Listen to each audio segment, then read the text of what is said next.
name is Larry Sonier, which is LDS. Are we live? Yeah. Oh, shoot. My name is Larry Sonier. I'm the owner of Wood Design by LDS. I got started in woodworking in the second grade. My school teacher, woodshop teacher, was named Mr. Woodruff. I remember his name very well. He was a very nice guy, and that's when I started my career in woodworking and loving it. First piece that I actually turned and learned how to work, it was a bowl, walnut, and maple. And matter of fact, I have it right here. It's my first piece I've ever turned in the second grade. I was always interested in woodworking. I did a lot of extra work, remodeling and stuff like that when I was younger, make extra money. Wood always inspired me to research it. I've always loved it, and I went on from there. What is your favorite type of wood to work with? Well, that's kind of hard to say because there's a lot of favorites. There's a lot of beautiful wood. I like mesquite, I like maple, pine I don't really care for, but I work a lot of pine. I can name 500 species that I love to work with, and I have quite a few of them. I would say that nothing's been real challenging for me except for what I'm sitting here next to. I think this is going to be my biggest challenge and probably my biggest nightmare. This is a Pecky cypress table, a lot of holes in it. It's going to be tough to seal it without getting the pigment dyes into the wood. We're going to do a prototype first before I run this one, so I'd rather run the prototype before I run this one. Well, I've worked construction for years. I was superintendent on construction, and I just got tired of making everybody else money, and I started my own company, started with a tree company and dwindled down from there into a major construction company called L&L Contractors. We were in business for 35 plus years, successful at it. We love to build outs and metal buildings, barndominiums, a lot of woodwork. We did a lot of the woodworking ourselves, subbed out very little. My retirement has been 15 years since I've retired and sold my company, and I got right into the woodworking because that's my passion. My sanctuary is like in here, and it's just been a great feeling to be out here and doing this type of work. Well, I had a lot of people bugging me to do work, and I ought to do more because everybody was wanting my work. I love doing it, and I just got tired of listening to everybody telling me and prodding me, so I said, well, I'll go ahead and make a run at it. So I said, I can start another business to help myself, and then I can stay busy and stay out of my wife's hair, and it seems like it's going to work out because I love doing it, and that's a main concern of anybody. If you love what you're doing, you're going to be successful at it. If you don't, you're just doing it for the money, it's not going to work. The friends, the opportunities that I've had, like I've been blessed with this beautiful shop with all these tools. That's the only way really I can base my success in being blessed and having the opportunity to have these tools to work with, to do everything I need to do for every problem I come up to.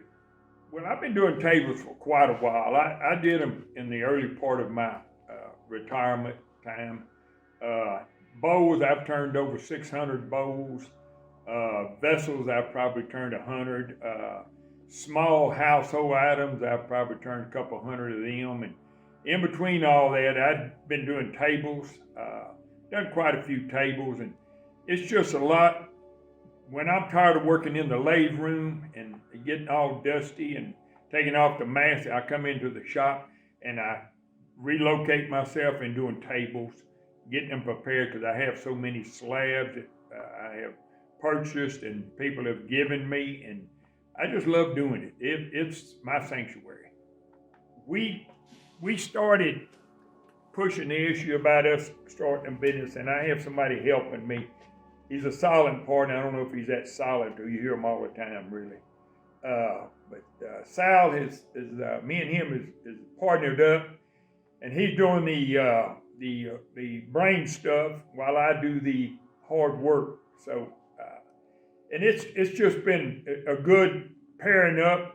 He's a fine young man, and he does what he's supposed to do, and he does listen to me. So it spurs me on even more to do what I need to do, and I like to put my stuff out and have a legacy that I can say that I've accomplished in my life. Because my growing up did not suit everybody in the way I was, and now that I got a chance to show everybody that I have a little talent and not just bronze to do what I need to do. What are your goals over the next 5 to 10 years of this business? Well, to start with, I hope I live 10 more years. 5 years, I'd like to be accomplishing a lot more tables. I'll be honest with you, I enjoy this, but the money is good too when I make it. But I'd like to do more tables. Like I said before, I like to put more stuff out, leave a legacy. People can talk about me and see what I've done, and I'm on my way to that, and that pleases me very much in the heart. The God above has given me this talent and allowed me to do this. Couldn't do it without it. If you had a couple pieces of advice or one piece of advice to someone who's getting into woodworking, not necessarily someone who's tinkering around, who's wanting to make a go at it, what's one piece of advice that you would give to a newcomer who's getting into the woodworking and wanting to start this as a true business for themselves? Well, to start with, you have to find you a good mentor.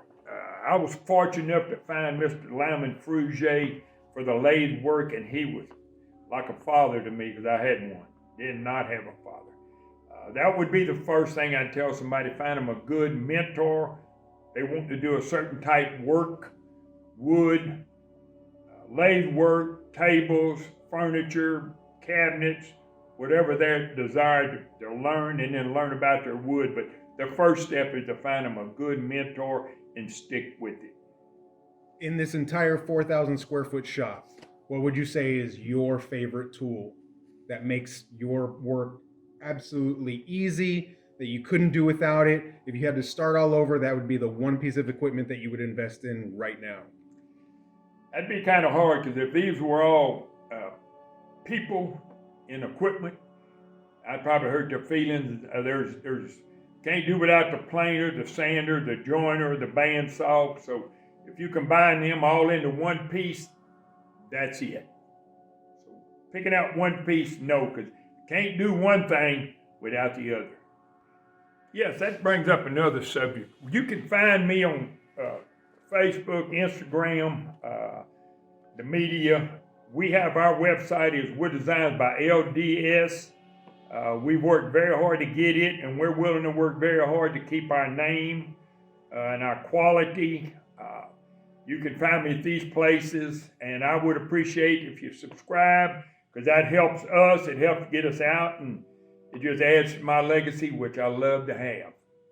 We're taking orders for tables, some lathe work, some epoxy work, but we are taking orders right now at this time.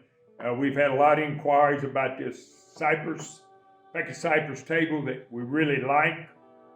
Otherwise, we're taking a lot of orders. I think it's cool. Everybody's not perfect. Right. You show them I'm natural. Go ahead.